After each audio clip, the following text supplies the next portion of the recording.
موچە دێت یاخود نا. هەمووان چاوەڕێی واژۆکەی سوودانین. مەسرور بارزانی و سوودانی بە تەلەفۆن چیان وێت؟ دابەشنەکردنی موچە 2 مانگ و چەند ڕۆژێکی تێپەڕاند. نە موچەخۆران و نە حکوومەتی هەرێمیش کەسیان نازانن کەی موچە دابەش دەکرێت. شەوی چوارشەمەی ڕابردووە تا دوێنێ شەو مەسرور بارزانی و سەرۆکوەزیرانی عێراق بە تەلەفۆن قسەیان کردووە. بە پێی زانیاریەکانی تیوار لە پەیوەندیەکەدا جگەلەوەی مەسرور بارزانی داوای کردووە هەرچی زووە موچەی مانگی 5 ڕەوانە بکرێت و هەرێمیش هەموو ئاسانکاریەک دەکات بۆ ڕادەستکردنی ناوت، بەڵام سوودانی بەڵێنێکی ئەوتوی بە سەرۆکوەزیرانی هەرێم نەداوە تا موچە بنێرێت.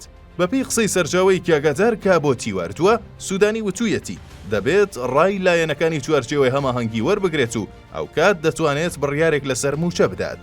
وتوشیەتی لە کۆبوونەوەی چوارچێوەی هەماهەنگی دەبێت بڕیار بدرێت بۆ ناردنی موچە، هەرچەندە بڕیار بوو شەوی ڕابردوو چوارچێوەی هەماهەنگی کۆبوونەوە بکەن، بەڵام بەپێی زانیاریەکانی تیوار کۆبوونەوەکە نەکراوە و کەوتۆتە هەفتەی داهاتوو.